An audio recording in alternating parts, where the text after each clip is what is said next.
मुरादाबाद में कांग्रेस नेता व पूर्व विधायक हाजी इकराम कुरैशी को बिजली बिल मामले में एमपी एमएलए कोर्ट से 7 साल की सजा हुई है, जिस पर सीआरपीसी के सेक्शन 389 के तहत सेंटेंस सस्पेंड यानी सजा के निलंबन के लिए अर्जी दाखिल की गई थी, जिसकी एप्लीकेशन पर गुरुवार को बहस होनी थी, लेकिन किसी वजह से बहस नहीं हो सकी है, जिसके लिए कोर्ट ने नए साल में 4 जनवरी की तारीख निर्धारित की है। आपको बता दें कि करीब 22 साल पहले हाजी इकराम कुरैशी के खिलाफ बिजली विभाग से संबंधित एक मामले में धोखाधड़ी समेत अन्य गंभीर धाराओं में केस दर्ज हुआ था, जिसका मुकदमा एमपी एमएलए स्पेशल कोर्ट में विचाराधीन था, जिसमें पूर्व विधायक हाजी इकराम कुरैशी को अभी कुछ दिन पहले 7 साल की सजा सुनाई गई है। इस फैसले के खिलाफ उनके अधिवक्ता वीरेंद्र कुमार शर्मा ने सेशन कोर्ट में सीआरपीसी के सेक्शन 389 के तहत सेंटेंस सस्पेंड यानी सजा के निलंबन के लिए अर्जी दाखिल की है, जिस पर किसी वजह से गुरुवार को सुनवाई नहीं हो सकी, जिसके बाद कोर्ट ने अगली तारीख 4 जनवरी तय की है। वहीं कोर्ट पहुंचे पूर्व विधायक हाजी इकराम कुरैशी ने मीडिया से कहा, उन्हें उम्मीद है कि उन्हें एमपी एमएलए स्पेशल कोर्ट से इंसाफ मिलेगा। अपील हुई है, अपील हो गई, सजा स्टे हो गई। हाँ, 2000 की फाइल निकाली गई, कोई बड़ी सड़ी हुई सी मुर्दार सी।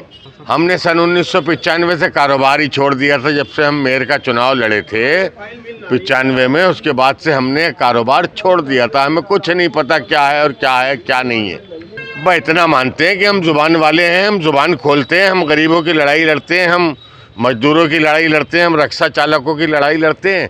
हो सकता है ये किसी को बुरा लगता हो, अभी तो न्यायपालिका का फैसला है। हालांकि वो रसीद उसी की बुक की है जिसको बरी किया गया, और मेरा कोई मतलब नहीं। फर्म का मुंशी पैसा जमा करके आया, वो मुंशी आज भी है, उसके साथ एक और गया था, वो भी अभी जिंदा है। आज हाजी इकराम साहब की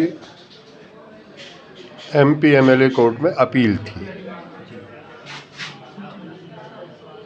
उसमें हमारी एप्लीकेशन लगी हुई है सेंटेंस सस्पेंड करने के लिए 389 सीआरपीसी में। उसकी कॉपी सरकारी वकील साहब को दे दी गई है। आज अपील तो बहस नहीं होनी थी,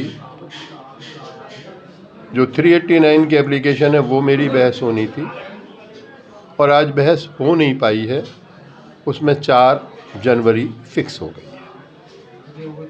देखिए, बस चूँकि अपील सब जुडिस है, लिहाजा उस संबंध में बोलना मेरे लिए उचित नहीं है। लेकिन हाँ, मैं इतनी बात ज़रूर कहूँगा कि वो जजमेंट बैड है, लीगली मेंटेनेबल नहीं है, और ईश्वर चाहेगा तो मेरी अपील अलाउ होगी और ये बरी होगी। इस प्रकार की कोई एविडेंस पत्रावली पर नहीं है कि इन्होंने रसीद फाड़ी या इन्होंने रसीद का अमाउंट भरा। रसीद हमारे पास थी नहीं, रसीद रामोतार के पास थी, हमें रसीद दी ही नहीं जाती। तो इस बात की कोई एविडेंस नहीं कि हमने रसीद तैयार की, हमने कोई रसीद चुराई, हमने भरी, कोई साक्ष्य पत्रावली पर नहीं है।